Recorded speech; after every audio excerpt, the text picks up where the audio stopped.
All right, so I'm Tyler, this is Colin, and our project is called FeMENism, a review of the male role in the feminist movement. So we wanted to start with a brief definition of what feminism is. So we used our textbook to do that, and that is a movement for educated choices for both genders aimed at genuine equality. And obviously there's been different waves and such of feminism, each with a differing definition, but this seems to be the one that is most commonly accepted in its current wave. So then we also want to talk about the benefits of feminism, or a movement aimed at gender equality, the reasons for men to be involved in a movement of this sort, and then finally what the research says about getting men involved in that movement. So each one of these three things involve reviewing the literature and then reviewing and revising as appropriate the models presented by current researchers on the male role in feminism. Thank you, Tyler. So before getting into the specifics of men and feminism, we kind of wanted to take a look at the status quo. Right now, what is the current situation with male involvement in feminism? Are men involved in feminism, and if so, why? And if not, why not? So we looked at the literature, and to begin with, we just wanted to get a feel for kind of the demographic information, how many men are actually feminists. So this first item here, just the percentage of men that actually self-identify as feminists. This is according to a McCabe survey, national survey here in the States. And they found that only 12% of men self-identify as feminists, while 29% of women. So less than half as many men self-identify as do women, which is very interesting. We also found that these numbers haven't really changed over the last couple of decades. We took a look at a meta-analysis of many different surveys that have been taken over the last couple decades here in the States of both men and women and their involvement in feminism, as well as their self-identification as feminists. And we found that the numbers haven't really changed. Approximately a third of women and 10 to 15% of men tend to self-identify as feminists. And there's a lot of reasons for this. And one of the items you'll hear us coming back to again and again is masculinity and the relationship between feminism and masculinity and how that relates to men and their involvement in the feminist movement. And what we found and what the literature indicates is that men tend to view masculinity, their own masculinity, and feminism as mutually exclusive identities or mutually exclusive concepts. The idea that a man can't be a true man, a true masculine man, and still identify with feminist ideals. And this is kind of played out in a lot of different ways. We see that in the literature, there's an interesting kind of a correlation between strong identification with masculinity and a backlash against feminism. So men that really tend to identify really strongly with male ideals, think about kind of that sturdy oak idea that we read about here in class, tend to sort of resist feminist goals like equality of gender, equality of pay, women in leadership, women's rights, and these kinds of principles tend to be opposed by men that really strongly identify with masculinity, or at least their stereotype of what they perceive masculinity to be. Men also reject feminist identity in order to avoid negative social identification by other men. They want to avoid being perceived as girly or as being sissies because they identify with feminism.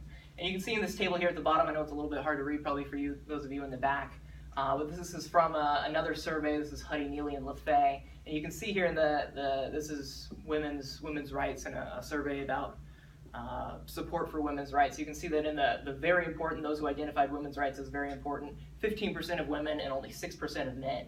And then kind of the inverse of that there towards the bottom, those that perceive it as not very important, 13% of men and only 7% of women. So again, kind of that dichotomy between self-identification with masculinity and support for feminist ideals.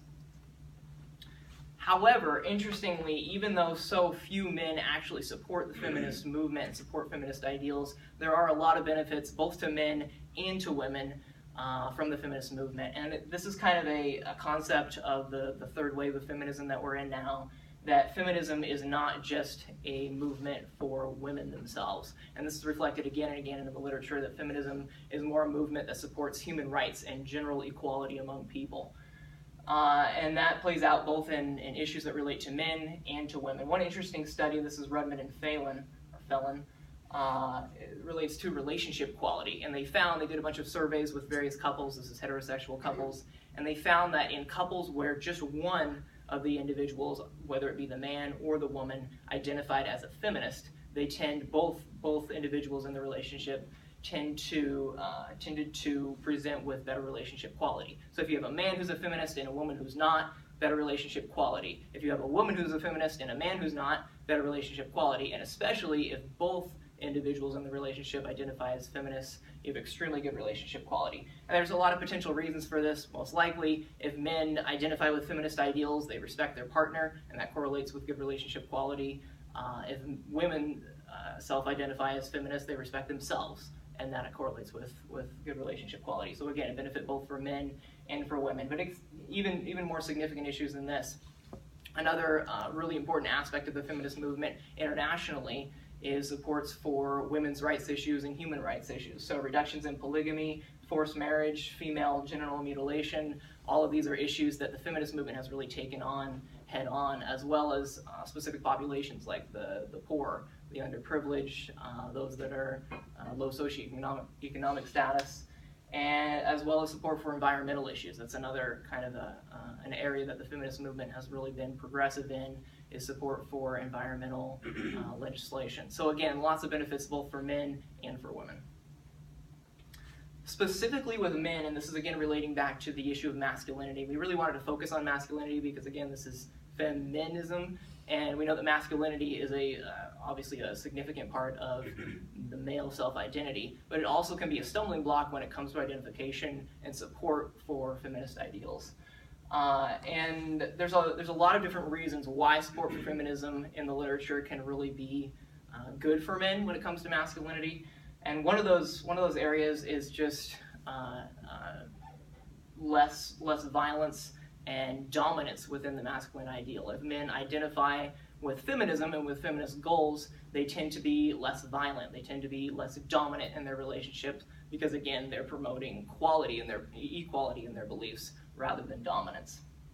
There's a lot of specific health-related issues as well that masculinity can have a negative effect on, and that comes down to sort of that sturdy oak, that facade that men feel that they have to project this strong, self-empowered, independent kind of an identity. But that has a lot of issues when it comes to communication and relationships and just taking care of yourself. So it can be stuff like substance abuse, self-harm, a lot of mental health issues such as depression, stress, anxiety, and even suicide.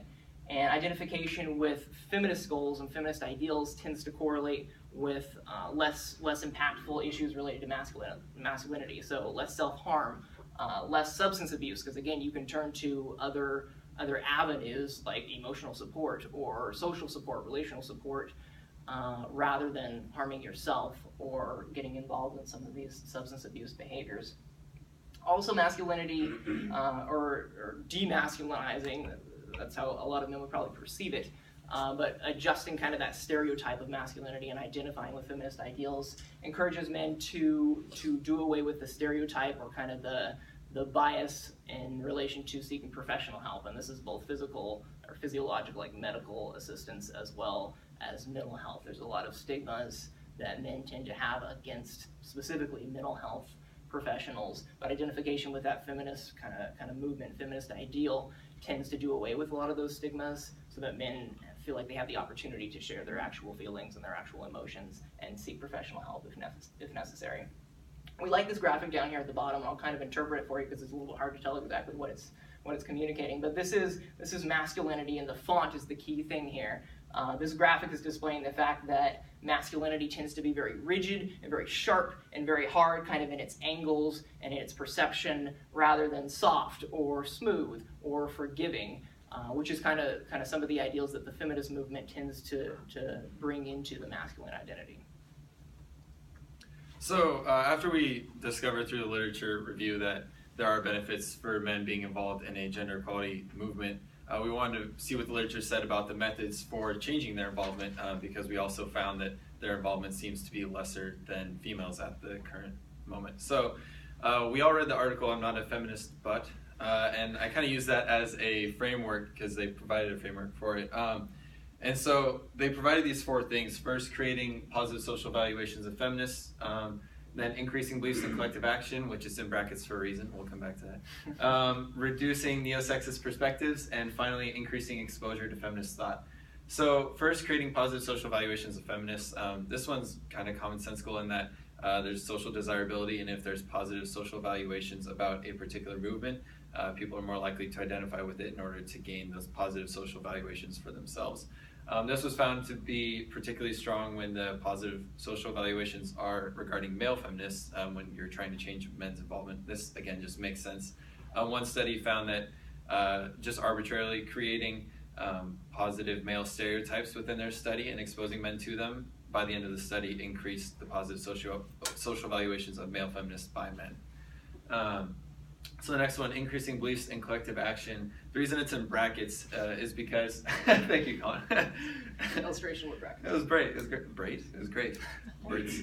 Words. Say words. It's because it's both a cause and an effect of involvement in the feminist movement.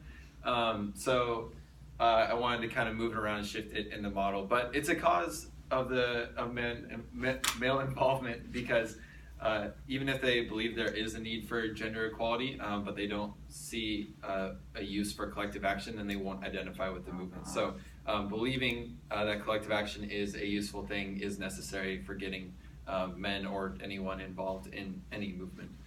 The third one, reducing neo-sexist perspectives. Neo-sexism is the idea that sexism isn't a thing anymore. It's largely based on the idea that because we've largely fixed explicit gender discrimination, that implicit gender discrimination doesn't exist, and that's obviously not true.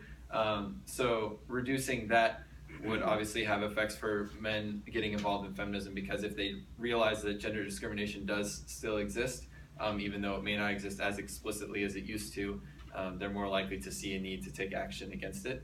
Often neo-sexist perspectives also have been found to come with a sort of idea that some gender inequality is inevitable. And so obviously combating that perspective would be really beneficial to getting anyone involved in a movement against that, because why would somebody get involved in a movement that they believe they can't fix the thing about? Poor wording, but you know what I mean. The final thing is increasing exposure to feminist thought. This one, again, just kind of commonsensical. The more people are exposed to feminist thought, the more likely they are to see the benefits that Colin highlighted, that it really is just about like genuine equality, and that goes for all humans, not just women. And so the more men see those benefits, the more likely they are to see that it lines up with their personal ideals, because it's an assumption, but I think a safe assumption to say that most people think that people are equal and people deserve equal opportunities and abilities to act within their culture. So increasing their exposure to feminist thought would likely increase their ability to see both the benefits for men and also the benefits for women, because there certainly are benefits for women, as I think we all know and is assumed. Oh, wait, sorry. I want to talk about the figures at the bottom too. So, Benedict Cumberbatch. I know, I totally forgot about Benedict. The picture on the right shows a celebrity kind of using their platform to create positive social evaluations of feminists. Colin and I both really valued this picture just because we thought it was neat to see somebody who has a platform in that way using it for social good. Then the study next to it is very similar to that picture, but it's Ryan Gosling. That's his name, right? That's an actor? Yes. I'm really bad at pop culture, sorry. People were exposed to pictures of Ryan Gosling identifying as a feminist, or just a neutral picture. And you can see, it's kind of hard to tell, but you can see that men had significant increases in their positive evaluations of two types of feminism after positive evaluations, after seeing the positive evaluation of feminism through Ryan Gosling. Because pretty face. He is a good-looking guy. Give him that. You don't even know who he is. Well, I mean, I've seen a picture. I just want to make sure I got the name right. Okay, good job. Jerk. Good job. I love you. So this is the way I would revise the model based on the thing that I had in brackets. You'll notice that I have creating positive social evaluations of feminists. Brackets. And encouraging men to recognize gender discrimination. That's the sort of neo-sexism that I talked about. Then increasing exposure to feminist thought. Those are now all in the same plane, and I moved collective action down below them because it also seems to be an effect of feminist movement involvement, and I'll explain that a little bit more. But this is because increasing identification will also increase action, in that even if somebody believes that there's a use for collective action, but they don't see a need to apply it to gender equality, then they won't identify with the feminist movement. Their beliefs for collective action will be applied to some other movement or no movement at all, because they won't know where to apply it. This is kind of evidenced by this quote, which is, "Private feminists were characterized by an emphasis on women's choices and minimal knowledge of feminist issues, which inhibits their ability to participate in the broader context of feminist activism." So this is the idea that if you increase public identification, people will have more public discourse about feminism, and they will be able to understand its broader context. So they will be able to apply their knowledge or beliefs in collective action into that broader context that they now know about, because when they privately identify but don't discuss it in public with other people, then they don't really know what's going on in the movement. Now they have minimal knowledge, and so they aren't necessarily able to use their interest in effective ways for the movement.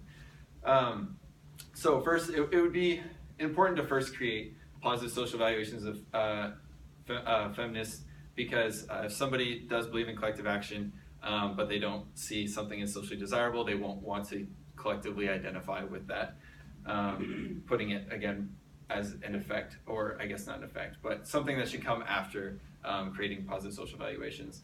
And if we encourage men to recognize gender discrimination, as the literature suggested, then they will see a greater need to apply their beliefs for collective action to that gender discrimination. And finally, increasing their exposure to feminist thought is kind of that quote again, that once they have more ideas about what feminism is and what's going on with it right now, then they know how to apply the collective action. So again, just putting collective action on the same plane as that doesn't feel completely accurate, in that you can believe collective action is a good thing, but if you don't first have these three things taken care of, then the collective action beliefs won't be applied to feminism and won't change men's involvement.